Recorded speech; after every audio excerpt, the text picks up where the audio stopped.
Hi, my name is Carolina Coll. I'm a postdoc research fellow at the International Center for Equity in Health in Brazil. I'm going to present a work carried out in collaboration with other colleagues entitled Women's Empowerment Benefits Early Childhood Literacy Numeracy in 26 African Countries. So equitable early childhood development is a central target in the Sustainable Development Agenda, meaning that governments and the international global health community are now committed to guarantee that all children are able to not only survive, but also thrive. However, in low and middle income countries, every year, nearly 250 million children younger than 5 years fail to achieve their full developmental potential. Poverty, discrimination, conflict, and other household and community resource constraints frequently create barriers for families to provide nurturing care for children. This may be exacerbated in contexts where gender inequalities and human marginalization are common. Previous research has demonstrated that women's empowerment is associated with improved childhood health and nutrition, and might positively influence child development, but the literature is still lacking a comprehensive investigation of this relationship.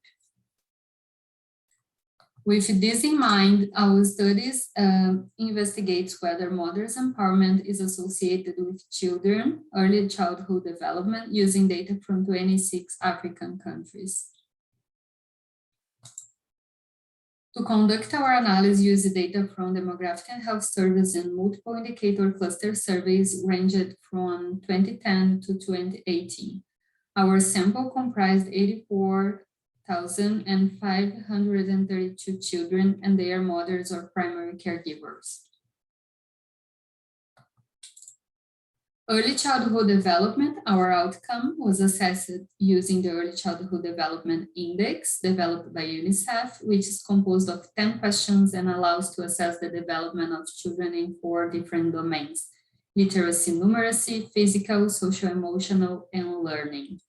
In this presentation, I'm going to focus on the results for the literacy numeracy domain, which is composed of 3 items, including if the child can identify a name at least 10 letters of the alphabet, if the child can read at least 4 simple popular words, and finally, if the child knows the name and recognizes the symbol of all numbers from 1 to 10.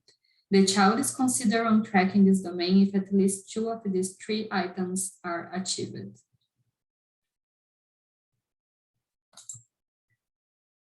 Women's empowerment was assessed using the global version of the survey-based Women's Empowerment Index, named Super Global. The Super is an individual level measure which assesses 3 domains of empowerment. The first domain is the attitude to violence, which gives us a measure of how much the woman justifies wife beating in different situations. The second domain is the social independence, composed of women's level of education, access to information, age at pivotal events, and difference in age and education relative to the husband. And the fourth domain is the decision-making, which reflects the level of women's participation in key family decisions. The Super Index provides continuous standardized scores. For all domains, a higher score means a higher empowerment level, and a negative score, the opposite. If you want to know more about the super construction and validation, I encourage you to check a previous presentation in this session or read its original publication, which is referenced down the slide. Concerning our data analysis, we use logistic regression models to assess the association between maternal empowerment and child development for which dimension of empowerment just described. Besides the country-specific associations, meta-regressions across countries were performed to assess the pooled odds ratios for the association between empowerment and early childhood development. Meta-regressions is an approach which combines the results of multiple studies, in this case, multiple countries, weighting each study result by their sample size. Moving to the results, 26 surveys with available data were included in our analysis, representing different regions across Africa. Across all countries, the average proportion of children considered on track in the literacy numeracy was only 15%, and huge inequalities were found between countries. In this graph, we can observe the country-specific associations for the attitude to violence domain of empowerment. The effect measures presented here can be interpreted as odds ratios for a standard deviation increasing the attitude to violence score.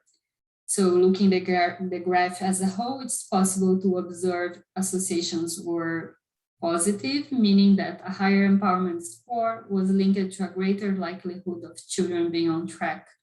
Although in 7 out of the 26 countries, the confidence intervals included the unit.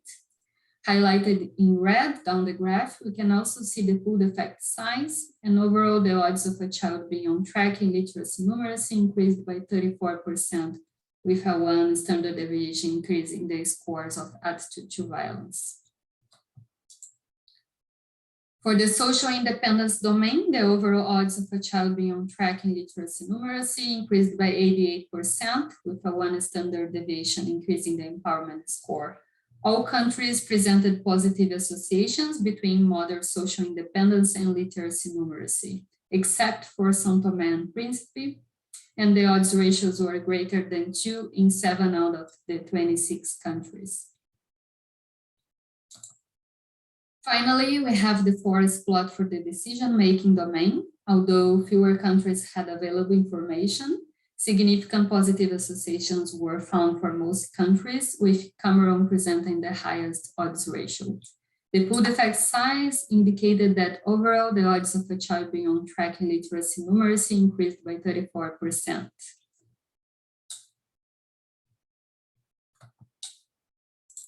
Some key messages from our study: to the best of our knowledge, this is the first study to evaluate the association between women's empowerment and child development.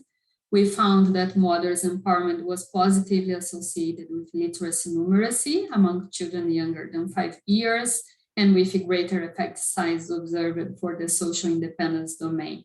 In terms of practical implications, our find supports the inclusion of empowerment as a key component in interventions aimed at improving responsive caregiving and child development outcomes.